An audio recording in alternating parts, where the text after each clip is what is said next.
Good afternoon, y'all. I'm getting ready to make this real quick. So, I was doing my own study, and Pastor Dwight, because that's who initially did it, and just me listening to it, I took in so much from it, and it was just such a blessing to me that I had to share it. I could not let this go without sharing it. Okay, so he was reading from 2 Samuel, the 9th chapter, the 3rd through the 7th verse. And I'm gonna actually read it to you, and then I'm gonna go into the discussion. I'm gonna make this video quick because he did this within an hour, so I want to do this within a few minutes and kind of give you everything that I took from it. Okay, so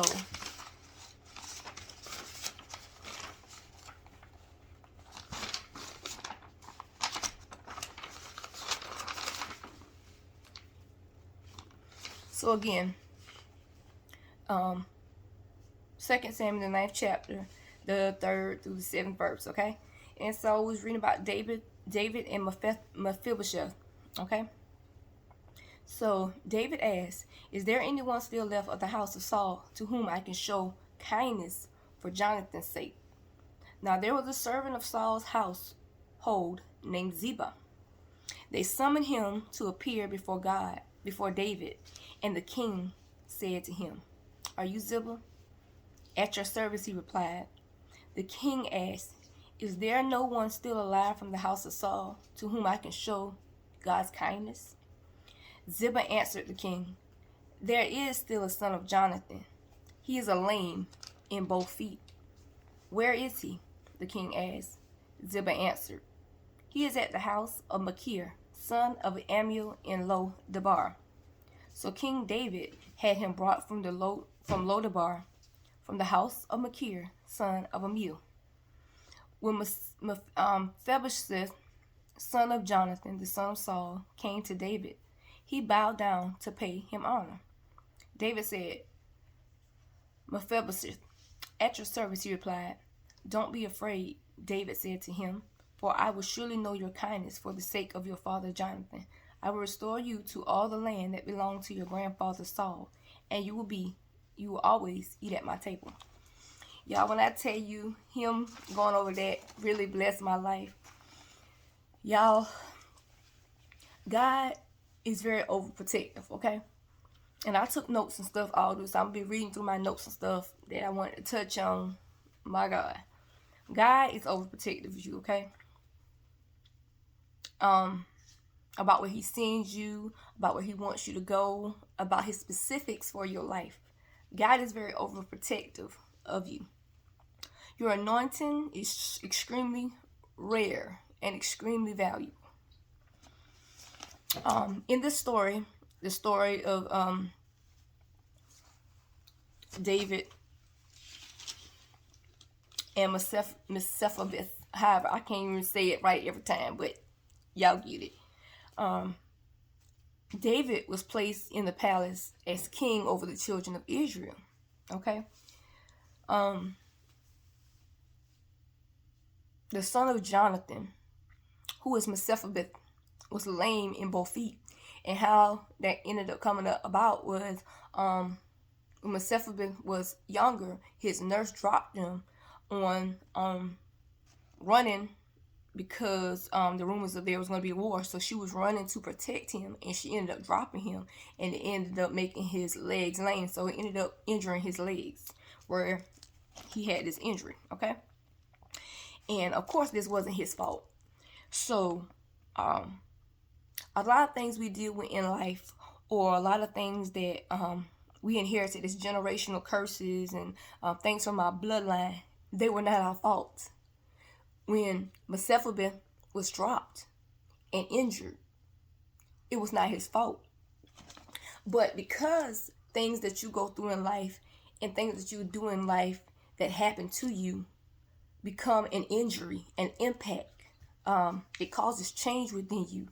Some people can only see the bad out of things. Some people will only acknowledge the bad out of things.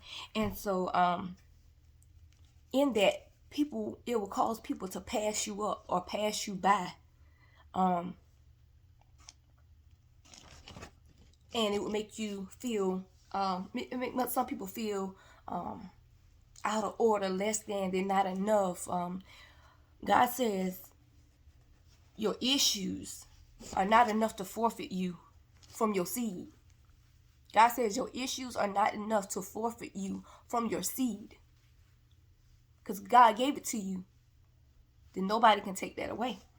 And so, when you become royalty, some people can't see your royalty because they're too focused on your issues. They're too focused on what you did in the past, or who said what about you, and they believe that of you.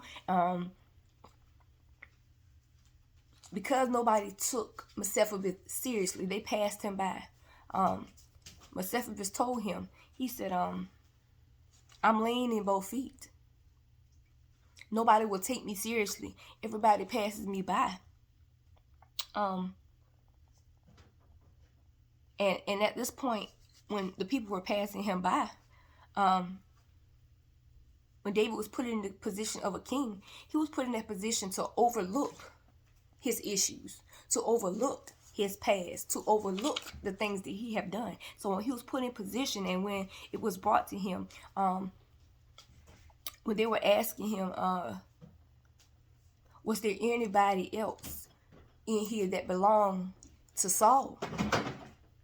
So that he could take care of it, because him and Saul had a relationship, and they promised each other something. So something, if anything happened to him or anything happened to him, that they would take care of their families, their children, and so on and so forth.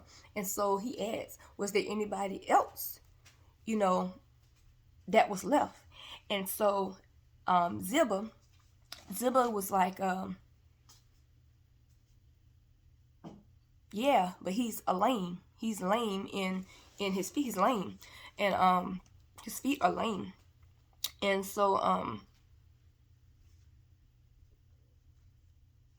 God says, because your issues that you had in your past, because of the issues that you're currently facing, don't think that it's going to forfeit where I'm going to put you, where you're supposed to be. God said, because you are right where you're supposed to be.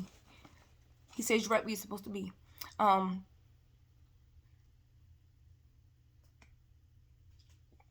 It wasn't enough for God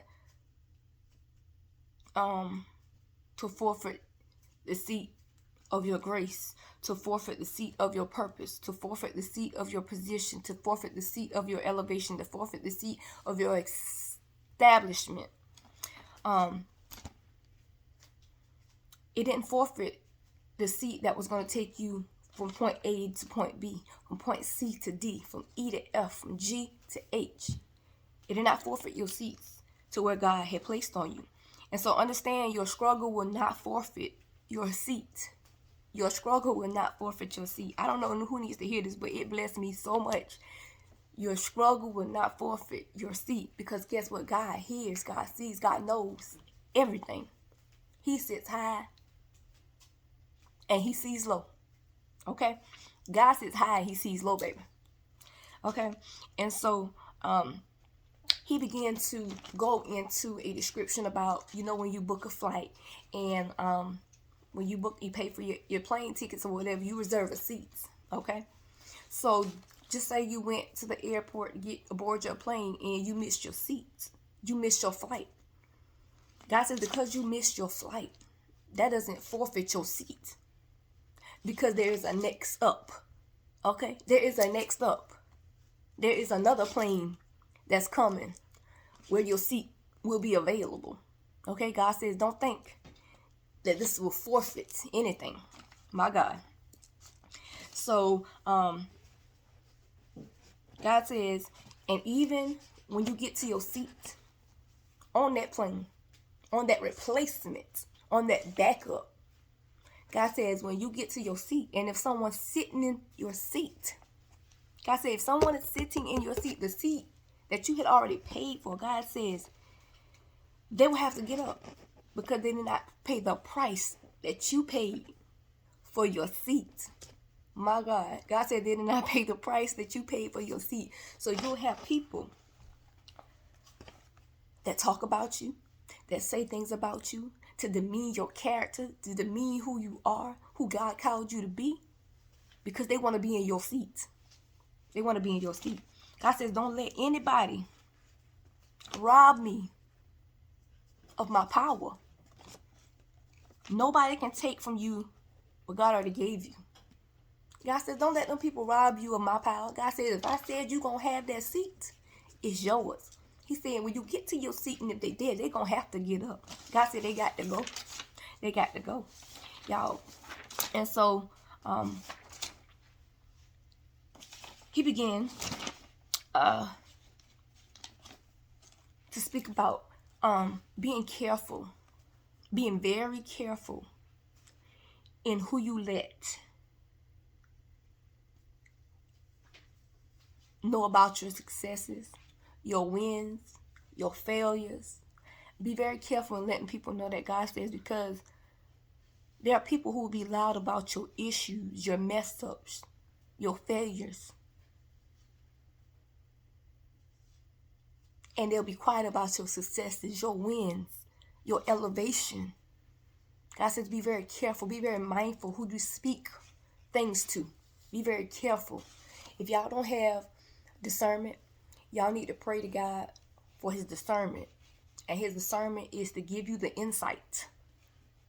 It gives you insight.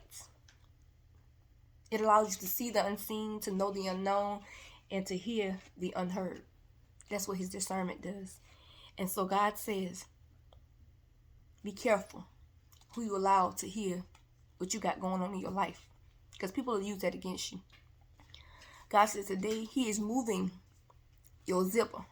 See, Ziba in the Bible, he came to David, the king, to speak negatively upon Mephibosheth because he was lame. Okay? Because he was lame, because he had an issue. So he came to say something to David to make him forfeit Mephibosheth's seat. But it ain't happen. It ain't work. It didn't work like the enemy thought it was going to work. Because God already set your table. Nobody set your table but God. So the ones who speak on your behalf, the ones who celebrated you quietly, yeah, you know those people, the congratulations in your Facebook DMs, your Instagram DMs, the text messages, oh, I'm so proud of you. Yeah, those people. Be very mindful of those people that can congratulate you in the closet, but not out in the open. Be very mindful of those people, y'all. And I tell you, I watch, I see. I don't say anything. God said, you don't have to say nothing. Let me take care of it. God said he is taking care. He is removing your zibas. He's removing them. He's removing them. When David heard about him through Ziba, he wasn't worried about none of that. He didn't care that he was lame. He didn't care that he had something going on. He didn't care that that man had a past. He didn't care about none of that. He asked him, where is he? He ain't asked him, well, what kind of problem he got. Well, who he been with, who he used to hang with, what he did with so-and-so. He ain't asked him none of that. He said, where is he? Where is he? Where is it? God's favor over your life will cause the right person to overlook your past, to overlook your wrongdoing, to overlook your hurt, to overlook anything that tried to keep you and hold you down. It will overlook that to put you in its rightful place. My God. It will overlook to put you in its rightful place. And so all he asked was, where is he? He never focused on the issues. He got straight to that point. Where is he? Show him. Bring him here. Where he at? That's what he wanted. Where is he? And it's crazy because people will mention your issues loudly and congratulate you quietly so that the right people won't send for you. That's how people operate. They'll congratulate you quietly. They'll do all these things quietly.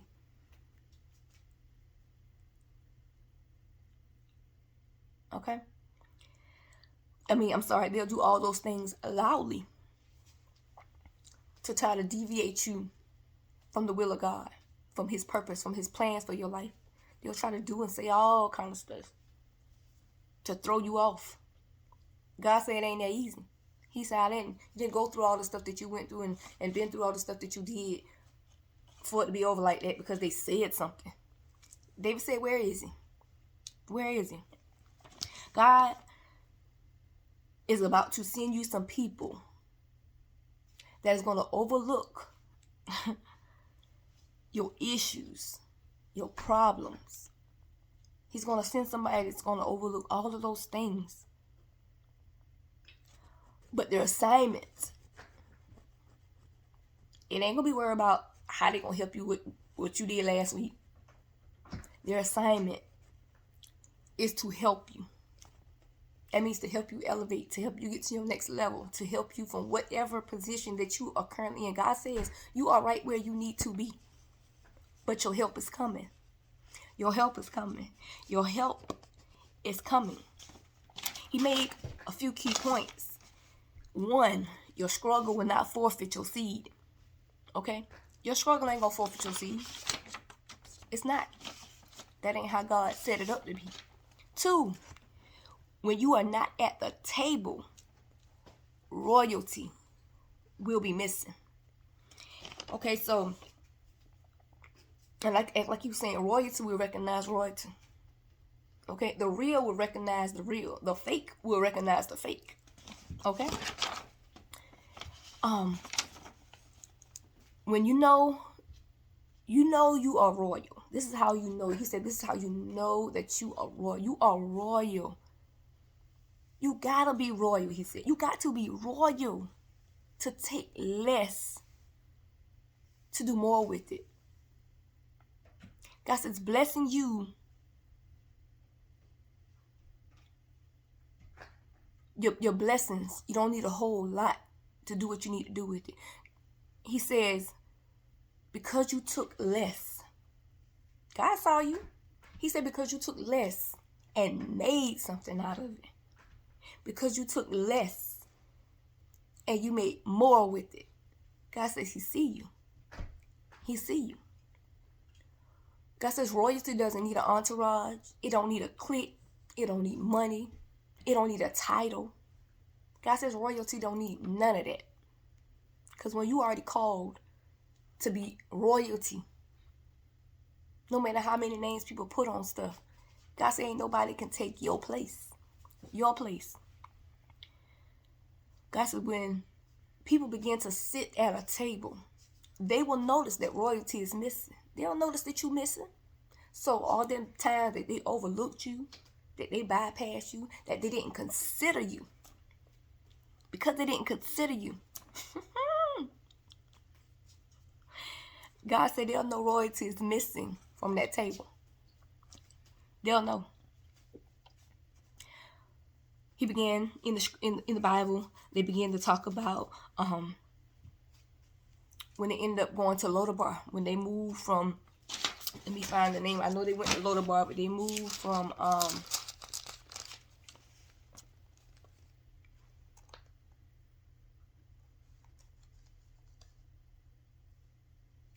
they went from where did it come from?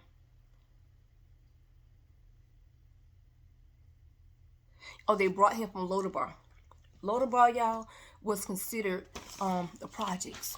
Lodabar was considered the project, so they brought him from Lodabar to the house of Machir, which was the son of Amiel.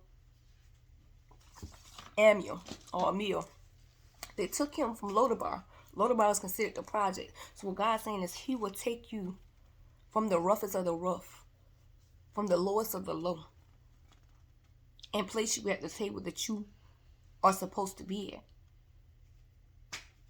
God said because when they went to Lodabar, they knew that royalty was still missing. Lodabar was a place to be considered very faminish. They were depleted of a lot of things. They didn't have grass. They didn't have a lot of things that, we consider as some of the finer things. They didn't have any of that stuff back then. They didn't have anything. So Lodabar was really, really it was really the roughest parts. It was really the lowest of the low. So God brought him from Lodabar. They brought him from Lodabar to Amil, the house of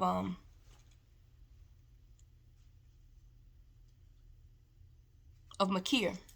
Okay, and so your low place will lead you to a high table. God said, because you are low, that doesn't mean I'm not going to elevate you. Because you are without does not mean I'm not going to give you more. God said, don't let anybody make you feel like you do not deserve a seat at the table.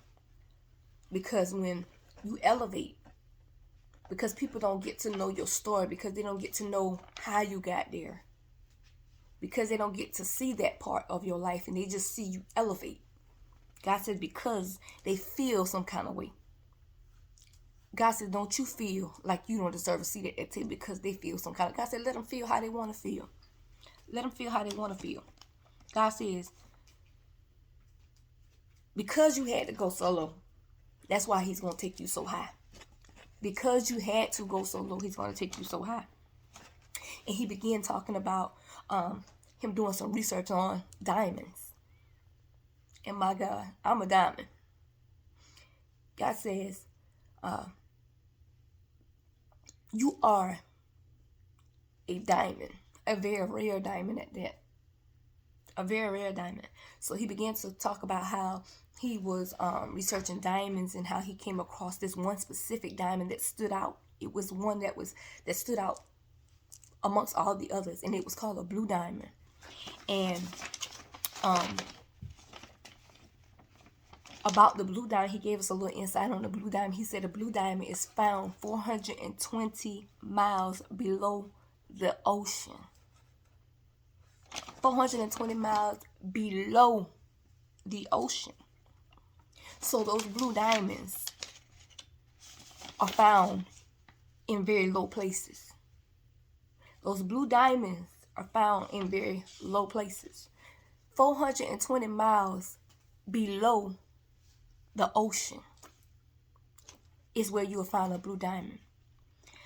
God says,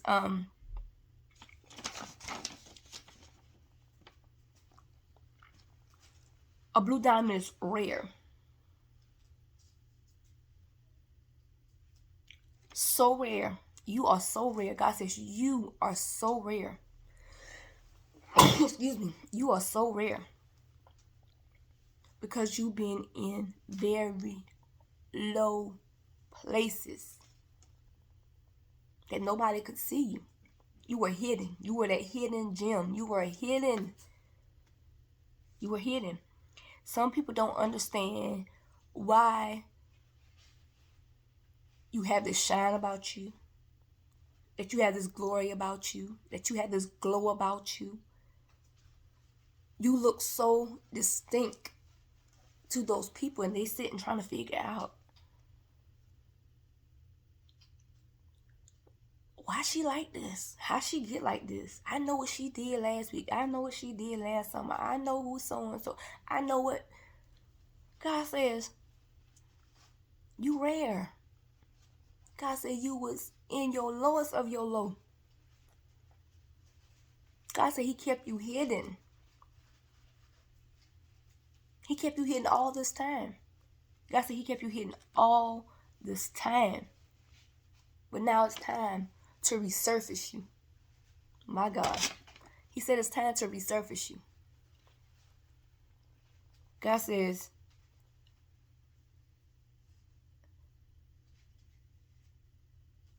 you right where you need to be. Because I'm getting to resurface you. So I had to continue to talk about the blue diamond. The question came about, why is the diamond blue? And the diamond is blue because the carbon on the diamond absorbs a lot of the pressure and the heat, my God, than the other diamonds. So this blue diamond is so rare because it took a lot more bruises, a lot more beatings, a lot more hurt, a lot more disappointments, a lot more failures It took a lot more of those things than all those other diamonds. That's why it's so rare. God says you took all those beatings, you took all those problems, all those situations, all those obstacles. God said all those things happened to you because you are rare. You are rare. God says you done been through so much heartache, so much pain, so much struggle. God says you the type of person that's hard to find. You rare. You rare. You the type of person that's so hard to find because you're rare. God says, but whenever they find you, whenever they find blue diamonds, whenever they find a blue diamond, my God, they'll pull them up, they'll shine them up, they'll clean them off like they've never been through anything. God says, when I finish pulling you up from your low place, when I finish pulling you up from the bottom, He said, I'm going to clean you off so bad they ain't going to recognize you. God said, because you're rare. Because He loves you just that much. God said He going to clean you up. God says, just because you look like the norm, you're not going to be the norm. Because you look like a certain thing. God says your look is so distinct. They're going to know. You rare. You rare. God says, so from this point on, be not afraid of nothing. Be afraid not of nothing. God says there's going to be people that try to throw dirt on your name. That's how the enemy works. The enemy will stir up dirt. When people can't find nothing on you, when they can't find dirt on you, they make up dirt. God says right now your hands are clean. God says both of your hands are clean. God says your hands are clean. There's no dirt on you. There's no dirt on you. God said we ain't going to worry about what them people say to try to throw dirt on your name. God said, because I know you. God says, I know you. So, when David spoke to Mephibosheth, when he said, where is he? So when he spoke to Mephibosheth, mind you, he said he wasn't thinking about what Mephibosheth had done. He told Mephibosheth, I'm going to be kind to you because I know your daddy. I'm going to be kind to you because of your daddy. See, David was friends with Saul, who was the grandfather of Jonathan, who was the father of Jonathan. So it was the grandfather. So they had made each other these promises. They had made it good with each other that if something happened to me, I got you and I got your family, your kids. And if something happened to them, I got your family, your kids. So when Saul ended up dying, it was then David's job to take on his family. And so that is why you can't burn bridges. Because those bridges don't mean that they for you. Those bridges can be for your kids, your grandkids, your great-grandkids. So don't burn bridges. Try not to. Don't burn bridges. Because it ain't for you. God says right now,